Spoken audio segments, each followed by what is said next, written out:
Okay, let's just get right to it. If you could only make one investment for the year ahead, just one, what would it be? It's the question we all ask, right? We're all looking for that magic bullet. Well, in this explainer, we're going to dig into why that might just be the wrong question and uncover the real answer that everyone should know. I mean, it's a great question, isn't it? We all want that single, simple answer to lock in our financial future. That one stock, that one fund, that one thing that's just a guaranteed home run. You'd think it would be that easy. But here's the problem.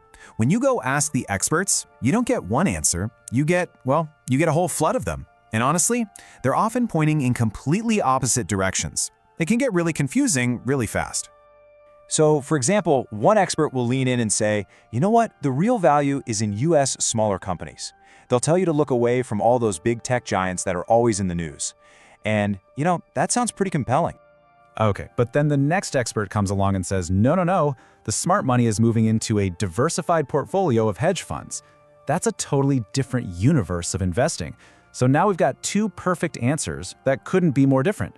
And just when you're trying to wrap your head around that, a third expert pipes up and says, look, you're all too focused on the US. The real growth, the big story for 2026 is going to be in Europe and emerging markets.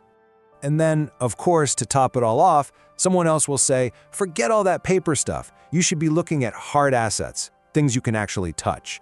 Because as they put it, gold has just gone through the roof. So, small stocks, hedge funds, emerging markets, gold, what are you supposed to do with all that?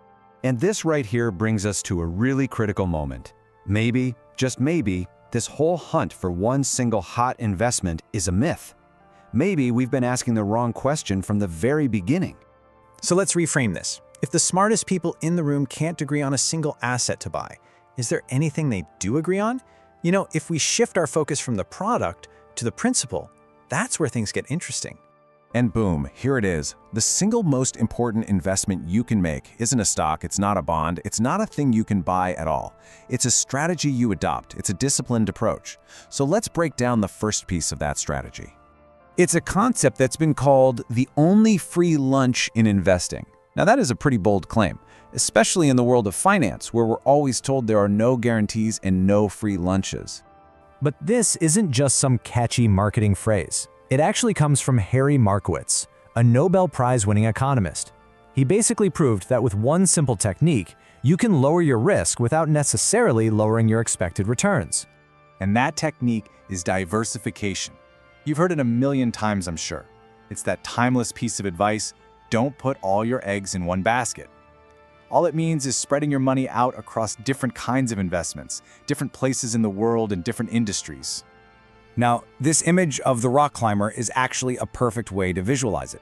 Think of each of those handholds as a different investment.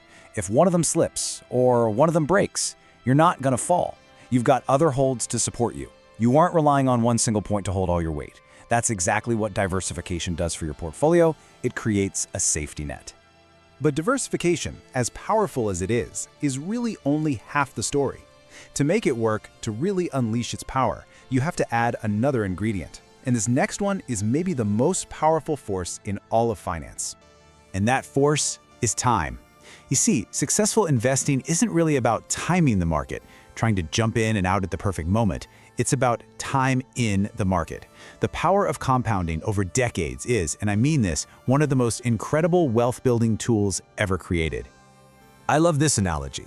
Think of it like a little snowball at the top of a very big, snowy hill. As it starts to roll, it picks up more snow, getting bigger and bigger.